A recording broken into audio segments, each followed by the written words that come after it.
Hey y'all, let me show you how I do my pulled corned beef. Thank y'all for coming back this Wednesday. I decided this would be a good one to show y'all with St. Patrick's Day coming up. And we all know we like that corned beef. Alright y'all, today we got us a point cut corned beef brisket. Now, when you're in the grocery store, you're going to see you can get a point or you can get a flat. Now, if you're looking for more of a lean meat, you want to get the flat. That's going to give you a better slice if you're just slicing it. Now, if you're wanting more flavor, more moist, you want to get a point. That's going to have more fat content to it.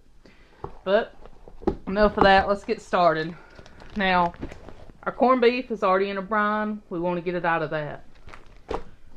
Normally, people boil this meat, and we're not going to do that.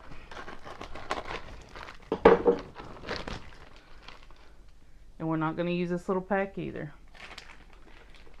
We're going to get it out of this. We're going to get it over into our Cambro. We're going to fill this up with water, let it soak overnight, and then we'll be back tomorrow to smoke it. Alright, we got a corned beef out of the fridge. We let this sit for 12 hours in water. Now halfway through we did change the water out. The reason we did this is so the meat is not as salty. So corned beef normally sits in a salt brine. So you don't want your meat to be too salty, especially when we're cooking it the way we're cooking it. Because normally it's cooked in a boiling fashion and that reduces some of that salt. But let's get this drained off and get it seasoned up. Alright y'all, we're going to get our rub made for our corned beef. I'm going to start off with 2 teaspoons of pickling spice. And then I'm going to come in with a teaspoon of peppercorns. And then I'm going to add a teaspoon of mustard seed. And a teaspoon of, ground coriander. We're going to add a teaspoon of onion powder. And a teaspoon of garlic powder. I'm going to run mine through a blender, that way I can get the seeds and peppercorns ground up.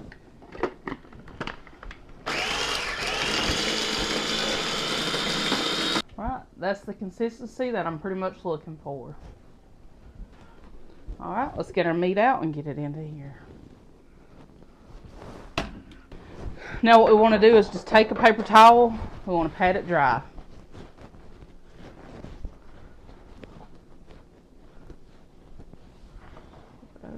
Let's get this other side. Alright, now since we're going to pull this, I'm not going to trim anything off. I'm going to leave it just like this. Now we want to go in and we want to get our rub put on our corned beef.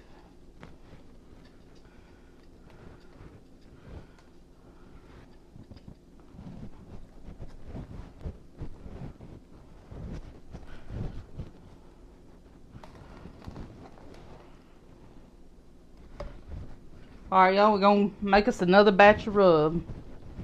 Alright, we got our other batch of seasoning. Let's get this side good and coated.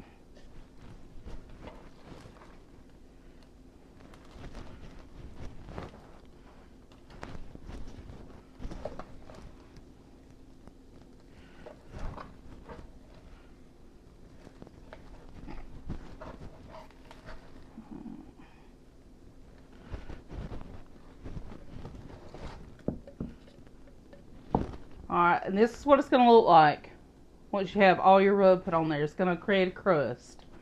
And that's what we want. Alright, now we're going to let this sit and sweat in while we get our pellet grill fired up.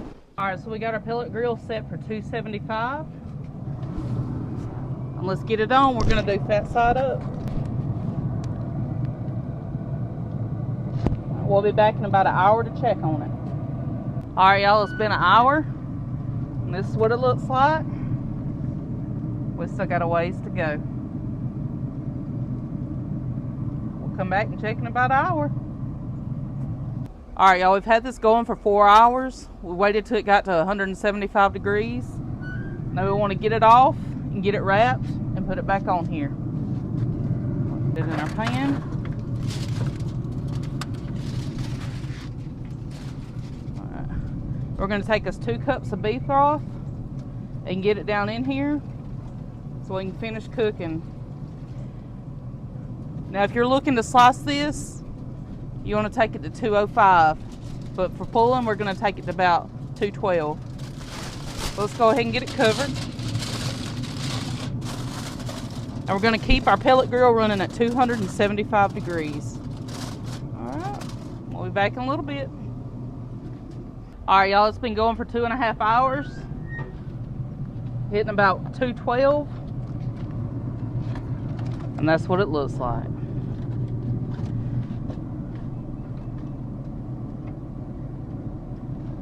We're going to keep it wrapped up. We're going to put it in the house and let it rest for about an hour, and then we're going to pull it. Alright y'all, we're back inside. We let our corned beef rest. Let's get this thing shredded. Ooh. Just set that to the side.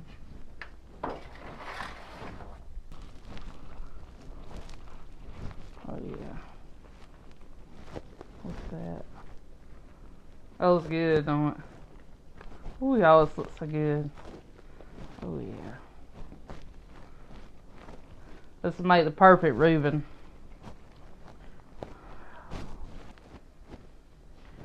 Alright y'all, got it all pulled apart. Let's take a bite.